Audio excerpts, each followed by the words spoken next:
ಮುಂದುವರೆದ ಜಲಯುದ್ಧ. ಸಲಾಲ್ ಡ್ಯಾಂನಿಂದ ಪಾಕಿಸ್ತಾನಕ್ಕೆ ನೀರು ರಿಲೀಸ್.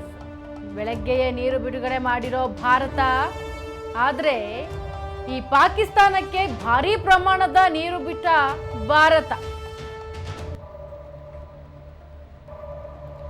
ಸಲಾಲ್ ಡ್ಯಾಂನ 5 ಗೇಟ್ಗಳು ಓಪನ್ ಆಗಿದೆ. ಇನ್ನು ಅಪಾರ ಪ್ರಮಾಣದ ನೀರು ಬಿಟ್ಟಿದೆ ಭಾರತ ಪಾಕಿಸ್ತಾನಕ್ಕೆ. ಏಕಾಏಕಿ ನೀರು ಬಿಟ್ಟ ಕಾರಣ ಪ್ರವಾಹ ಭೀತಿ. ಪಾಕ್ನ ಹಲವು ಪ್ರದೇಶಗಳಲ್ಲಿ ಪ್ರವಾಹ ಭೀತಿ ಎದುರಾಗ್ತಾ ಇದೆ. ಬಾಗ್ಲಿಹಾರ್ ಡ್ಯಾಂನಿಂದಲೂ ನೀರನ್ನ ರಿಲೀಸ್ ಮಾಡಲಾಗಿದೆ. ಇದೀಗ ಸಲಾಲ್ ಡ್ಯಾಂನ 5 ಗೇಟ್ಗಳನ್ನ ಓಪನ್ ಮಾಡಿದೆ ಭಾರತೀಯ ಸೇನೆ. ಸದ್ಯಕ್ಕೆ ಪಾಕಿಸ್ತಾನಕ್ಕೆ ನೀರು ಬಿಡ್ತಾ ಇರುವಂಥದ್ದು ಭಾರತೀಯ ಸೇನೆ. ಆದರೆ ಬೆಳಗ್ಗೆ ನೀರನ್ನು ಬಿಡುಗಡೆ ಮಾಡಿದೆ ಭಾರತ. ಪಾಕಿಸ್ತಾನಕ್ಕೆ ಭಾರೀ ಪ್ರಮಾಣದ ನೀರನ್ನು ಬಿಡ್ತಾ ಇದೆ ಭಾರತ. ಸಲಾಲ್ ಡ್ಯಾಂನ 5 ಗೇಟ್ಗಳನ್ನು ಬರೋಬ್ಬರಿ 5 ಗೇಟ್ಗಳನ್ನು ಓಪನ್ ಮಾಡಿರುವಂಥದ್ದು. ಆದರೆ ಅಪಾರ ಪ್ರಮಾಣದ ನೀರನ್ನು ಬಿಟ್ಟಿದೆ ಭಾರತ. ಏಕಾಏಕಿ ಯಾಕೆ ನೀರನ್ನು ಬಿಡ್ತು ಭಾರತ ಅಂತ ನೋಡೋದಾದರೆ ಅದಕ್ಕೆ ಕಾರಣ ಪ್ರವಾಹ ಭೀತಿ. ಪಾಕ್ನ ಹಲವು ಪ್ರದೇಶಗಳಲ್ಲಿ ಪ್ರವಾಹ ಭೀತಿ ಎದುರಾಗ್ತಿರುವಂತಹ ಕಾರಣ ಭಾರತೀಯ ಇದೀಗ 5 ಗೇಟ್ಗಳನ್ನು ಓಪನ್ ಮಾಡಿ ನೀರನ್ನು ಬಿಟ್ಟಿದೆ. ಹಾಗೆ ಬಾಗ್ಲಿಹಾರ್ ಡ್ಯಾಂನಿಂದಲೂ ಕೂಡ ನೀರನ್ನು ರಿಲೀಸ್ ಮಾಡಲಾಗ್ತಾ ಇದೆ. ಆದರೆ ಇದನ್ನೆಲ್ಲ ನೋಡಿಕೊಂಡ್ರೆ ಅವ್ರಿಗೆ ನೀರನ್ನೇ ಬಿಡಬಾರ್ದು ಅಂತ ಅನಿಸುತ್ತೆ. ಆದರೂ ಈಗ ಭಾರತ ನೋಡಿ ಒಂಥರ ಕರುಣಾಮಯ ಅಂತಲೇ ಹೇಳಬಹುದು. ಅಷ್ಟೆಲ್ಲ ಮಾಡಿದ್ರು ಒಂದು ರೀತಿಯಲ್ಲಿ ಬಿಡಪ್ಪ ಆಯಿತು ಅನ್ನೋ ರೀತಿಯಲ್ಲಿ ಈಗ ಪ್ರವಾಹ ಭೀತಿ ಎದುರಾಗ್ತಿರುವಂಥ ಕಾರಣ ನೀರನ್ನು ಬಿಟ್ಟಿದೆ. 5 ಗೇಟನ್ನು ಓಪನ್ ಮಾಡಿ ನೀರನ್ನು ಬಿಟ್ಟಿರುವಂಥದ್ದು. ಆದರೆ ಪಾಕಿಸ್ತಾನಕ್ಕೆ ಇನ್ನೂ ಬುದ್ಧಿ ಬಂದಿಲ್ಲ. ಪಾಕಿಸ್ತಾನ ತನ್ನ ನರಿಯಾಟವನ್ನು ಮುಂದುವರಿಸ್ತಾ ಇದೆ.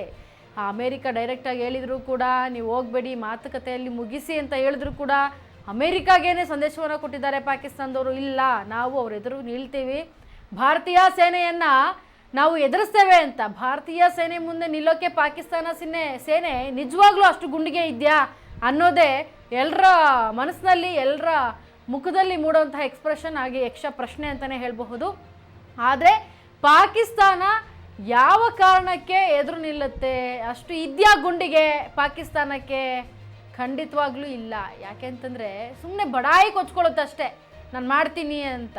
ಆದರೆ ಬೇರೆ ದೇಶಗಳ ಮೊರೆ ಹೋಗುತ್ತೆ ಸಹಾಯ ಮಾಡಿ ಅಂತ.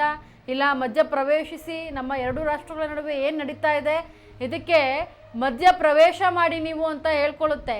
ಆದರೆ ಈ ರೀತಿಯಾಗಿ ಪಾಕಿಸ್ತಾನ ಕುಚ್ಕೊಳ್ಳೋ ಅಂಥದ್ದು ಡೈರೆಕ್ಟಾಗಿ ಈ ಥರ ನಾವು ಪಾಕಿಸ್ತಾನದಲ್ಲಿ ತರಬೇತಿಯನ್ನು ಕೊಟ್ಟಿದ್ವಿ ಉಗ್ರರಿಗೆ, ನಾವು ಅವ್ರನ್ನ ಪೋಷಣೆ ಮಾಡಿದ್ವಿ ಅಂತ ಒಪ್ಕೊಂಡು ಏನು ಭಾರತೀಯ ಸೇನೆ ಕಡೆಯಿಂದ ಅಥವಾ ಭಾರತ ಸರ್ಕಾರದಿಂದ ಏನು ಬರುತ್ತೆ ಅದನ್ನು ಅಕ್ಸೆಪ್ಟ್ ಮಾಡಿಕೊಂಡು ತಮ್ಮ ಪಾಪಗಳನ್ನು ಕಳ್ಕೋಬೋದಲ್ಲ. ಆದರೆ ಈ ರೀತಿಯಾಗಿ ಬಡಾಯಿ ಅಂತ ಕುಚ್ಕೋಬೇಕು ಪಾಕಿಸ್ತಾನ ಅನ್ನೋದೇ ಈಗ ಪ್ರಶ್ನೆ ಆಗ್ತಾ ಇರುವಂಥದ್ದು.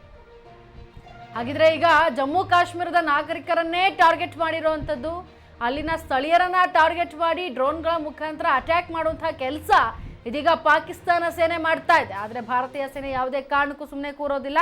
ಅದಕ್ಕೆ